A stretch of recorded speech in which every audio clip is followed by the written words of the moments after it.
प्रतीक दिल्ली में joint family के साथ रहता था, लेकिन जॉब की वजह से अपनी माँ के साथ दूसरे शहर में शिफ्ट हो जाता है, जहाँ उसकी प्रीति के साथ लव मैरिज हो जाती है, जिस पर बहू को नापसंद करते हुए उसकी माँ पूरा समय प्रीति को परेशान करने के तरीके निकालती रहती है।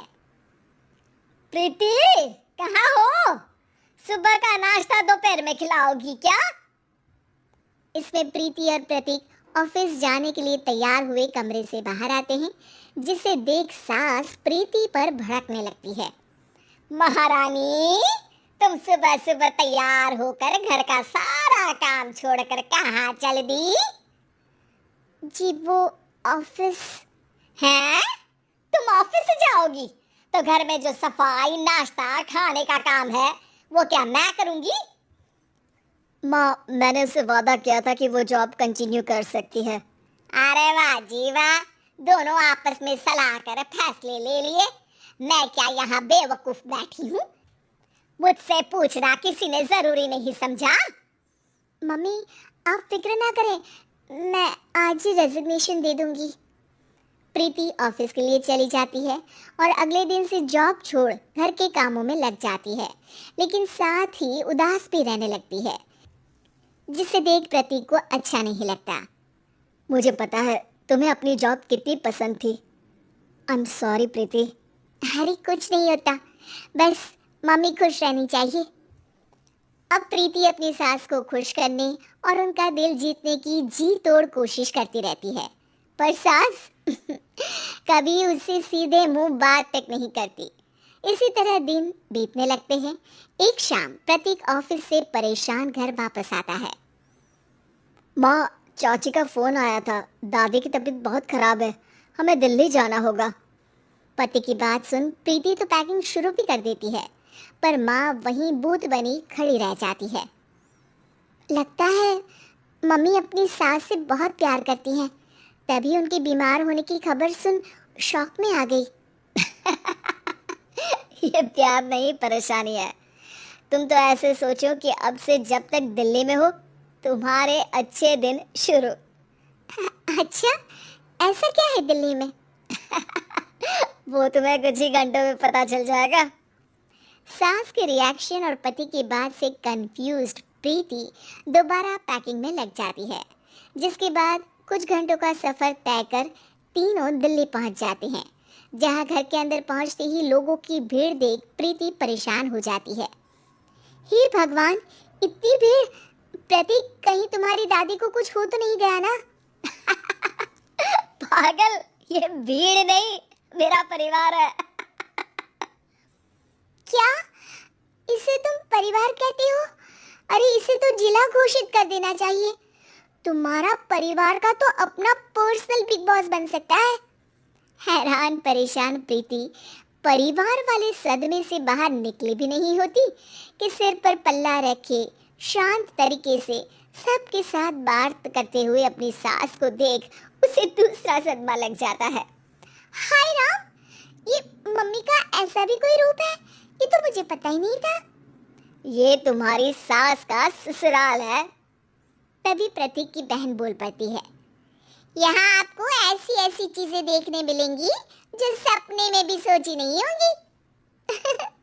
हाँ, ये कुछ दिन तो बहुत इंटरेस्टिंग लग रहा है।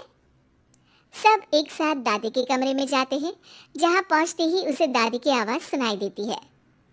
रे, सास से मिलने की फुर्सत मिल गई।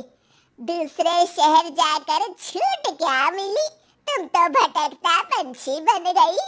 इतने समय में ये तक नहीं पूछा कि जिंदा भी हूँ या मर गई। प्रीति की सास अपनी सास के पैर छूती है। अरे कैसी बात कर रही है मम्मी, आपको तो मेरी उम्र भी लग जाए। अरे बस कर, ये झूठी उम्र देने वाली बातों का दिखावा ना कर। तेरा बस चले ना तो जो मेरी बची कुची जिंदगी है वो भी अभी खत्म कर दे। अरे बहू कहाँ है? इस पर सास प्रीति को दादी से मिलवाती है। दादी प्रीति को बहुत प्यार देती है। क्यों बहू, तेरी ये सास परेशान तो नहीं करती ना? अगर करती है तो अभी बता दे, मैं इसकी क्लास लगा दूंगी। अरे कैसी बात कर रही है माँ जी, भला मैं क्यों किसी को परेशान करूंगी। प्रीति अपनी सास का ये रूप एंजॉय कर ही रही होती है कि तभी चाची वहां आकर प्रीति को अपने साथ ले जाती है। सास की क्लास लगते देख जो खुशी मिल रही थी वो तुम्हारे चेहरे से साफ पता चल रही थी, इसीलिए ले आई, क्योंकि अगर उन्हें पता चल जाता तो तुम्हारी खैर नहीं थी। थैंक यू चाची जी। चाची और प्रीति घर में झूले पर बैठी बात कर ही रही होती है कि उसकी सास भी वहां आ जाती है। मतलब यहाँ सारा काम मैं करूं और तुम बैठी हंसी ठिठोली करो। अरे चलो जाओ खाना बनाओ। सास प्रीति को डांटकर काम करने भेज देती है, जिसे दादी देख लेती है और एक बार फिर सासू माँ की क्लास लग जाती है, जिसे पूरा परिवार मजे से खड़ा होकर देखने लगता है। क्यों रे, मैंने तुझे काम बोला और तू उस बच्ची को परेशान कर रही है। सास की कोई इज्जत रह गई है इस घर में या नहीं? यहाँ खुद की सास होते हुए भी ज्यादा बड़ी बन रही है। अब नहीं मम्मी जी, मैं तो बस थोड़ी मदद के लिए बोल रही थी। सास रसोई में जाकर काम करने लगती है और दादी प्रीति को लेकर वहां से चली जाती है।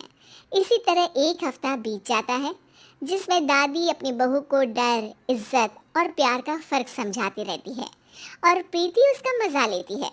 वापस जाते हुए दादी प्रीति और उसकी सास दोनों को अपने पास बुलाती है। मेरी बहू जिद्दी और अड़ियल है, इसलिए उससे हमेशा सही काम करवाने के लिए मुझे सख्ती करनी पड़ती है।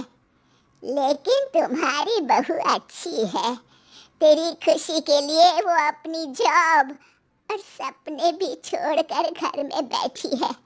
अपनी बहू के साथ प्यार से रहो। और प्रीति, अगर अभी भी तुम्हारी सास परेशान करे ना, तो फिर तुम्हें पता चल ही गया है कि शिकायत कहाँ करनी है। जी, अपनी सास के ससुराल में उनकी सासू माँ के पास।